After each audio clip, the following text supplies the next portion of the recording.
अभी भारत ने एक और फ्लड वार्निंग जारी की है, एक और रेला गुजरना है और वो रेला काफ़ी ज़्यादा शिद्दत का रेला होगा। मज़ीद भी देहात, मज़ीद बस्तियाँ ज़ेर-ए-आब आने का खदशा है। माल मवेशियों का इनखला किया जा रहा है, बट इतलात हमें ये आ रही है कि माल मवेशियों के चारे के मुकम्मल तौर पर बंदोबस्त नहीं किया गया।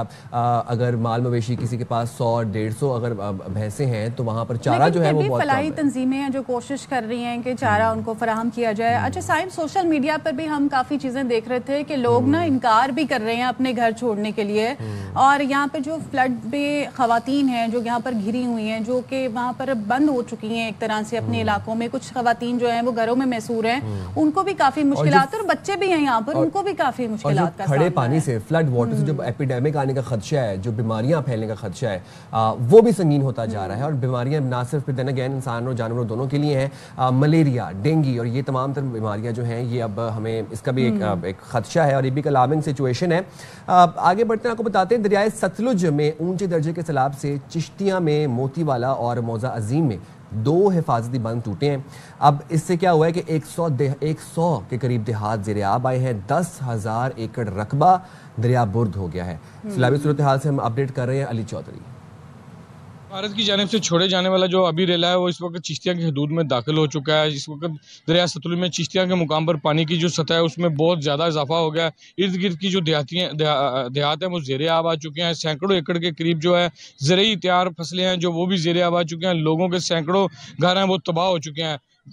दुल्ला आकू का, मौजा अजीम और इस वक्त मोतियां वाला जो पत्थर है वो टूट चुके हैं। तीनों पत्थरों में 100 के करीब जो है देहात है वो ज़ेर-ए-आब आ चुके हैं। ज़मीनी जो है राब्ते आपस में बस्तियों के वो मुनक़ता हो चुके हैं। मेन सड़कात हैं वो बह चुकी हैं। लोगों को रेस्क्यू में बहुत ज़्यादा परेशानी आ रही है, अपने घरों में मैसूर है। अद्वियात की किल्लत है, चारे की किल्लत पैदा हो चुकी है, राशन खत्म हो रहा है लोगों के पास। मुतासर एक शख्स मेरे साथ मौजूद है, उनसे पूछते हैं कि उन्हें किस किस्म की मुश्किलात का सामना है। साढ़े को कोई रेस्क्यू नहीं आ रहा है, साढ़ा घर बुड़ गया है, साढ़े बच्चे जेडे बीमार हैं पे, साढ़ा माल मनी जेड़ा है पिया वो पट्ठे चारे तो बगैर खड़ा है पिया, कोई हुकूमत थानी इमदाद नहीं दे रही। मुतासरा शख्स है वो बहुत ज्यादा नाला नजर आ रहा है। वो उनका कहना है कि ना तो कोई डॉक्टर यहाँ पे मौजूद है, रेस्क्यू की टीमें हैं वो भी यहाँ पे नहीं आ रही हैं। असिस्टेंट कमिश्नर ने भी आज तक हमारे इस एरिया में विजिट नहीं किया है। जो हमारे पास राशन था वो ख़त्म हो चुका है। हुकूमत वक्त को चाहिए कि फ़ोटो सेशन से निकले और अमली काम की तरफ आए।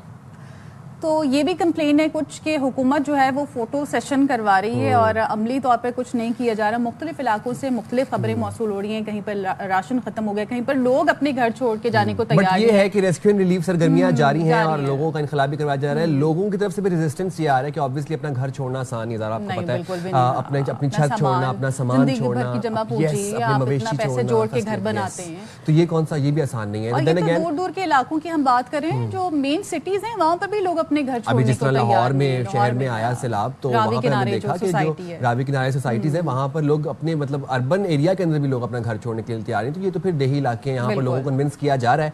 आगे बढ़ते हैं हम और हम रुख करते हैं जरा मुजफ्फरगढ़ की बात कर लेते हैं। ऊंचे दर्जे का सैलाब है, पाकपतन में सैलाब मुतासिर अपने घर और सामान छोड़ के खैमों में मौजूद हैं। सैलाब मुतासिर को किन मसाइल का, मुश्किलात का सामना है और वहाँ पे क्या सूरत हाल है इस वक्त? ताज़ा तरीन इमदाद हुसैन हमारे साथ मौजूद है, उनसे जान लेते हैं। बताइएगा इमदाद, क्या मुश्किलात का सामना है सैलाब मुतासरीन को इस वक्त, बताइएगा जरा। जी बिल्कुल, दरिया सतलुज में आने वाले ऊंचे दर्जे के सैलाब ने जिला पाकपतन के सैकड़ों छोटी बड़ी जो बस्तियां हैं वो सैलाबी पानी की नजर होकर 40,000 से जायद अफराद जो है वो सैलाब मुतासरीन हैं वो बेघर हो चुके हैं, जबकि कई बस्तियों का जमीनी राब्ता भी कट चुका है। मैं इस वक्त जिले इंतजामिया की तरफ से लगाई गई एक खैमा बस्ती में मौजूद हूँ, जहाँ पर अमीरा आलूका से तल्लुक रखने वाले काफी सारे मुतासरीन सैलाब मौजूद हैं। जानते हैं कि उनका क्या क्या नुकसान हुआ है। मेर आई उसकी वजह से बांध टूट का शाम के अजान के बाद वो माल 3-4 भैंसा भी लुढ़ गई और 8-10 बकरियां भी लुढ़ गई, 10 किले दाई सी वो भी फसलें तबाह हो गई, पेड़ मेहनत के बढ़ाए हुए वो भी डूब गए, मंजियां भी लुढ़ गई हैं जी। बाढ़ लेते ऐसे बाहर निकले, कोई मंजी नहीं बची, कोई बिस्तरा नहीं बचा। हुकूमत पंजाब से मुतालबा किया है कि आगे आने वाला मौसम भी सर्द है, हमारी इमदाद की जाए। हमारा जो सब कुछ था वो माल असबाब सैलाबी पानी की नजर हो चुका है। आइंदा जिंदगी गुजारने के लिए जब सैलाब थम जाएगा तो हमारे लिए माली इमदाद की जाए, हमें जो आफत ज़दा करार देकर हमारे माली इमदाद की जाए। अच्छा, अब आप लोग ये देखें कि 1-2 महीने पहले तक हम बारिश की दुआएं कर रहे थे। अब जब बारिश भी आई, अभी आप ये याद रखें कि मॉनसून का ये लास्ट स्पेल है, 9th स्पेल है, जो कि बताया जा रहा था कि सितंबर के पहले हफ्ते में शुरू होगा। अभी मॉनसून का स्पेल है, ऊपर से भारत ने एक और फ्लड वार्निंग जारी कर दी है। अभी और मजीद तुग़यानी आनी है, मुख्तलिफ देहात जो है वो ज़ेर-ए-आब आने का खदशा है। बट आप ये देखें कि जो क्लाइमेट चेंज के हवाले से हम बात करते थे, आज हम उसकी रेपरकशंस फेस कर रहे हैं, आज हम उसके कॉन्सिक्वेंसेस फेस कर रहे हैं। हमने एक साल में 11,000 हेक्टर जंगल काटा है और हम काटते हैं। हमारा जंगल कवर होना चाहिए 25% as compare to other countries. हमारा कितना है? 5%। हम मैस डिफॉरेस्टेशन कर रहे हैं, हम अर्बनाइजेशन कर रहे हैं, हम हॉरिजॉन्टल ग्रोथ डेवलपमेंट कर रहे हैं, कंस्ट्रक्शन कर रहे हैं। आप कराची की देख लें, कराची में कंक्रीट का जंगल बना हुआ है और वी नॉट, अब जाके हमें पता चला कि कितनी अलार्मिंग सिचुएशन है। अभी जो बारिश हुई है कराची में, उसके बाद जो सूरत हाल हुई है, अभी तो हम उसको रो रहे थे, लेकिन उसके बाद पंजाब में हमने फ्लड देखा और अब फिर से सिंध में फ्लड आने वाला है। लेकिन इससे सबक सीखने की जरूरत है। हमें चाहिए कि आने वाले सालों के लिए, आने वाले वक्त के लिए पहले से अब इंतजाम करके रखें, ताकि इस तरह की सिचुएशन का सामना ना हो। जो खामियां अभी की हैं, जो गलतियां अभी की हैं, वो दोबारा ना दोहराई जाए। और इस सब सूरत हाल में हमने एक चीज सीखी है कि हमारे पास जब एक्सेसिव वाटर मौजूद होता है, हमें उसको स्टोर करने के लिए हमारे पास कोई तरीका नहीं है। ना ही हम हम जो है वो हर साल एक डैम्स की बहस में पड़ जाते हैं। बट देन अगेन उसके अलावा बहुत सब्स्टिट्यूट से बहुत ऑप्शंस हैं। आपके पास वाटर रिचार्जिंग वेल्स होते हैं जो आपके पानी को, एक्सेसिव वाटर को वापस ग्राउंड में रिचार्ज करते हैं। हम वो वाली टेक्निक अपना सकते हैं, वो कम्युनिटी की सतह पर भी अपना सकते हैं, वो इंडिविजुअली भी अपना सकते हैं। वो उसका बहुत सिंपल तरीका होता है। आम फहम में अगर मैं बात करूँ, जिस तरह बोरिंग हुई होती है, वो बोरिंग के साथ ही एक और पाइप होता है और वो आपके, अगर आप अपने घरों में लगवाएं तो आपके घरों का जो रेन वाटर जो इकट्ठा होता है छतों के ऊपर, वापस ग्राउंड में चला जाता है। तो ये टेक्निक हमने इस पूरा बकायदा सेगमेंट भी किया था, मेरे डॉक्टर साहब बता भी रहे थे तमाम सूरत हाल के वजह से। But now is high time कि हम ये सोच लें कि अगले सालों में हमने क्या मद्देनजर रखें और उन पर अभी से वर्किंग स्टार्ट हो जाए, ताकि अगले साल इस तरह का मसला ना हो। क्योंकि हर साल सैलाब और ये बारिशें, इस तरह की सूरत हाल होनी है। भारत ने पानी हर साल छोड़ना है, तो हमें अब ये लम्हा फिक्रिया है कि आने वाले वक्तों में हमारी जानिब से, हमारी गवर्नमेंट की जानिब से क्या किया जा सके। क्योंकि आम इंसान भी यही सवाल करता है कि इस तरह की सिचुएशन पैदा ही क्यों हुई है और इससे बचने के लिए अब आइंदा क्या किया जाए। वैसे इस सिचुएशन के अंदर ना हम खुद भी जिम्मेदार हैं। सबसे बड़ी जिम्मेदारी हमारे ऊपर आयद होती है। हम हर चीज डालते हैं गवर्नमेंट के ऊपर, हम हर चीज डालते हैं कम्युनिटी के ऊपर। इंडिविजुअली हम क्या कर रहे हैं? हमने अपने, अब कराची अगर मैं बात करूं, कॉस्मोपॉलिटन शहर है, आपकी मईशत की रीढ़ की हड्डी है। आप अपने शहर की बीचेस का हाल देखें, हमने ही बनाया ना।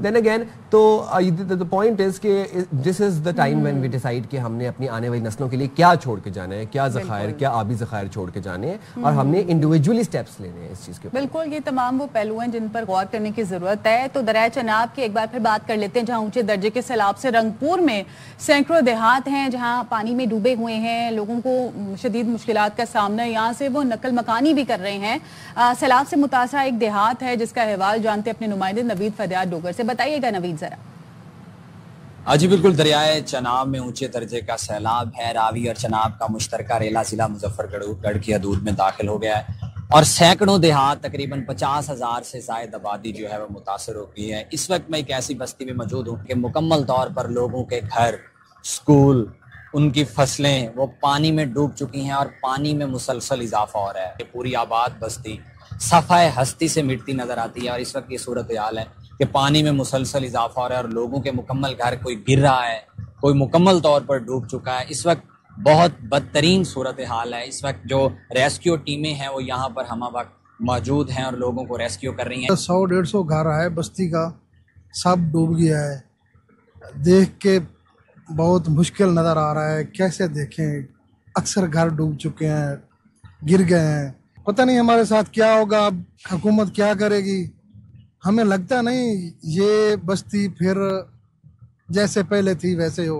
बच्चे, जानवर, सबको तो रेस्क्यू कर लिया गया है, लेकिन इनकी जो जमा पूंजी थी वो इनको सफाए हस्ती से मिटती नजर आती है। कि इसके मकीन इस वक्त जो मेन सिपर बंद है उस पर मुकीम है, ना ही कोई टेंट है, ना कोई और सहूलत है। और इनका ये भी कहना है कि जो हुकूमत पंजाब या ज़िली इंतज़ामिया मुजफ्फरगढ़ की जानिब से जो कैंप बनाए गए हैं, अगर ये उनमें जाएं, जो उनके जानवर हैं या बाकी जो कीमती सामान अभी तक घरों में पड़ा है, तो उनकी हिफाजत कौन करे। इनका वज़ीर आला पंजाब से नज़रसानी का मुतालबा है। जी बड़े दिलखराश मनाजिर हमें देखने को मिल रहे हैं इस पूरी सैलाबी सूरत हाल के अंदर। लोगों ने देहातों में अपने बच्चियों का जहेज़ जमा किया हुआ था, एक एक पाई जोड़ जोड़ के, और हम देख रहे हैं पूरा पूरा जहेज़ बह गया क्योंकि इतना मुँह जोर रेला था। आप देखें कि पूरी पूरी बिल्डिंग्स बहा ले गया। जो देही इलाकों में जो मकानात थे वहाँ पर आपको पता है कितने पक्के घर भी नहीं होते, बट जहाँ पर पक्के घर थे हमने वो रावी वाली सिचुएशन देखी जो सोसाइटी के अंदर, वहाँ पर भी हमने देखा कि कितनी तबाही आई।